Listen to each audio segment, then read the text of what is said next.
We are officially in the era of Emma Hayes. She has named her first full United States women's national team 23 player roster. We talked all about it, the surprises, the snubs, and what we're excited to see from those 23 players in their pair of friendlies.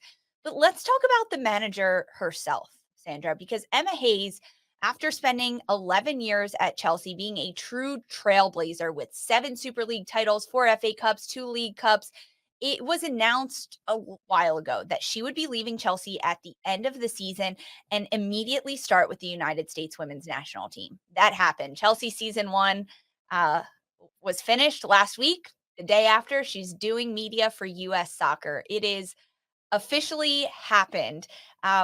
It I want to know from you, did that feel like the right transition and like moment from that? I mean, so Chelsea ended up winning on the last day of the Women's Super League season, lifting their 7th Super League title thanks to Emma Hayes, all of those under Emma Hayes. And then the next day she's wearing a US soccer shirt. I mean, what did you see when you saw that? What did you think? I'm ready. Yeah. You're ready. Let's go. But I think, I do wonder, if like casuals, like US casuals are ready for the Emma Hayes era. I don't think it's unfair to say that this is a head coach who has, experience and personality unlike predecessors before her. And I'm excited for that part of Mhm. this Emma Hayes era. And I think it's honestly her arrival into this position. I think it was a perfect launch pad. I love the fact that it came off of it's coming off of probably one of her most challenging seasons with Chelsea. Um, that they had to deal through a lot of adversity, that they had to deal with a lot of loss, whether it was injuries to key players, no Sam Kerr for the majority of their season, and players, rotating in and out on that availability report. They so losing players there, losing titles along the way, or opportunities to obtain those titles.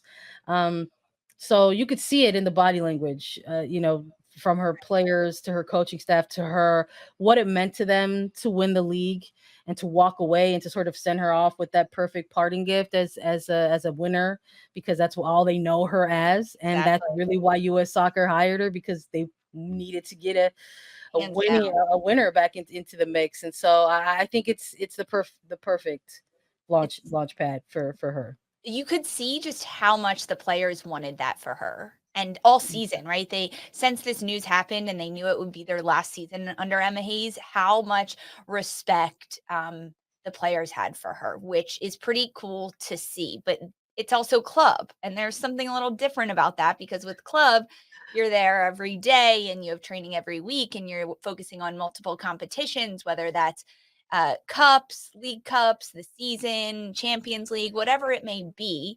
And there's this type of bond day in and day out that you have with a club team. That's different once you get to the national team level. It Oh is a yeah. bit, it's more cutthroat. The competition is higher, the stakes are higher for a United States women's national team that had been number one for so long and fallen from the precipice and is now in this almost downward spiral that the US soccer net to catch the downward spiral is Emma Hayes.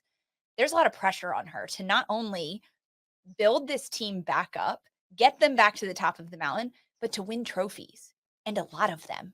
Not just make a good roster and get to the Olympics, but win gold. There are elements set and the bar is high for Emma Hayes to do that. There's a lot of pressure on her to come into this role. And she's good at pressure. Even winning this final season with Chelsea, she said it wasn't the easiest. There's a lot we had to go through.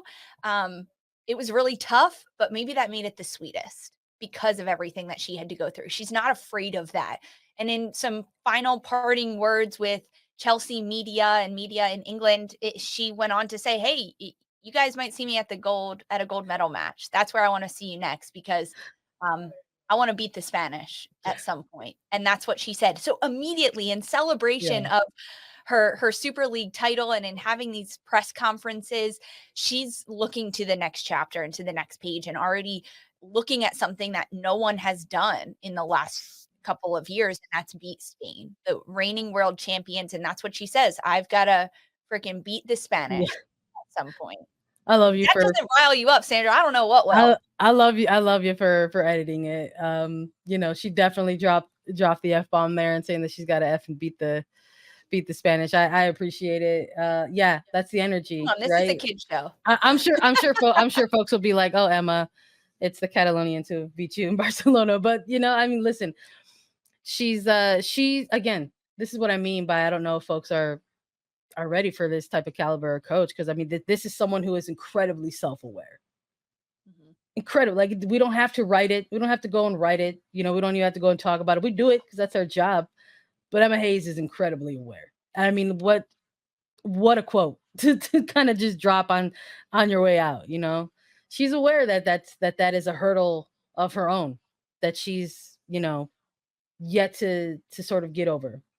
And I think that is the type of stuff that folks will get excited about, whether they're players or her assistant coaches or her Right. members of her technical staff, or diehards who have followed this team for years, or your folks who just love a good World Cup or love a good Olympics. Doesn't matter where you fall on the spectrum of devoted here, but this is the type of energy I think that folks want to see. And we're lucky because we've been covering it. Her in the Super League for years, several years now, especially on attacking third.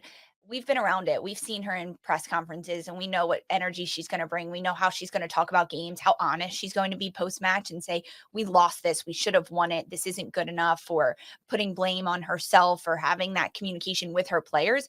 But the rest of the world is going to find out really soon what that's like at the international level. It Yeah. is an honesty and the trueness to be her authentic self every day. That's pretty cool because all she wants to do is win, and she expects the best from her and herself and her staff.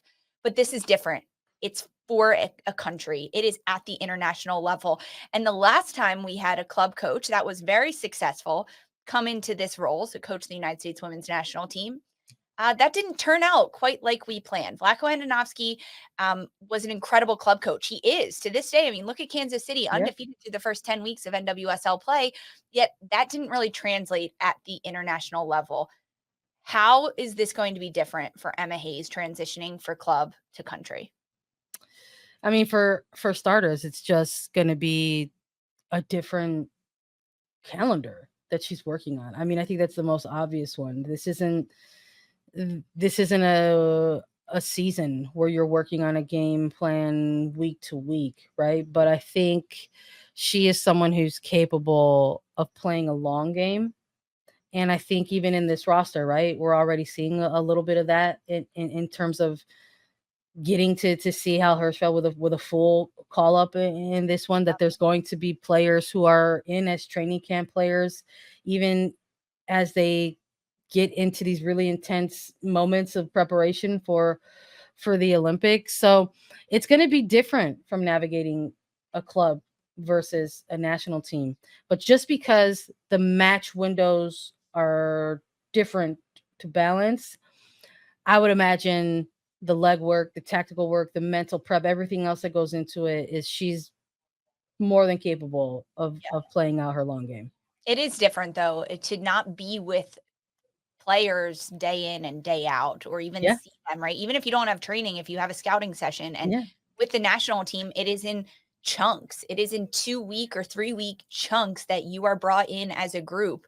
And it's a very different job that Emma Hayes is going to have to approach this as, because in the time off, she has to do, I mean, it's not like she's sitting at home twiddling her Yeah. thumbs when the national team is at meetings. She's constantly preparing for the next camp, looking at rosters, looking at player personnel, traveling to matches, not only around the NWSL, but a number of these US internationals are playing overseas and she'll have to be there. And she's gonna get to see a lot of the United States.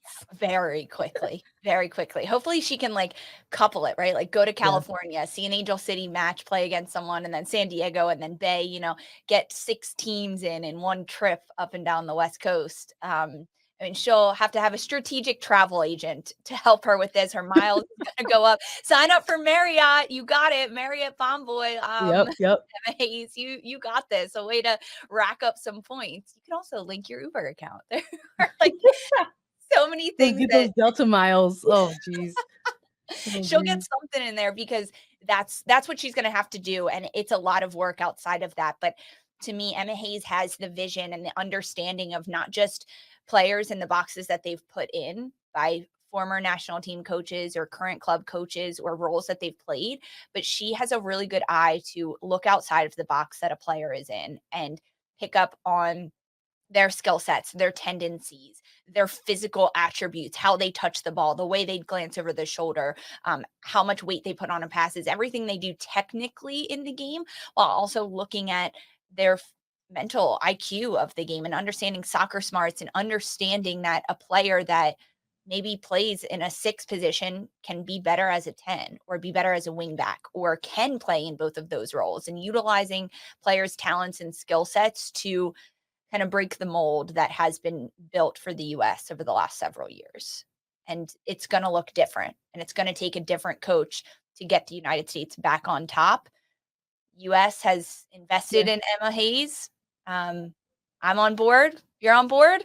Oh yeah, 100%. You're 100% correct. You're not gonna get any pushback from me. It's gonna be different. It's gonna look and feel different for It is sure. going to be And different. but I'm here to embrace it. I'm Yeah. here with open arms about it. So And there's no precedent, right, for these players that have been called in before, right? Alex Morgan's spot isn't guaranteed. She's going to have to prove herself, yeah, but neither is Hal Hirschfeld, who's getting her first ever call up. she named this roster, and in her opening quote in this roster, she lays that out. She says, "I fully expect everybody to be on board with what I'm going to present them, so that we can get out there and compete." So she's already setting the tone. Yeah, and the buy-in is there from the players. They have Twyla Kilgore still on staff with the U.S. Soccer. She'll be the assistant for Emma Hayes. We'll see, Sandra, June 1st, we get our first look at an Emma Hayes United States women's national team side as they take on South Korea. I am so excited to see who the starting 11 is, who rolls out with it, what happens. So keep listening to Attacking Third because we'll preview those matches. We're going to dive more into it. We have so much more to chat about.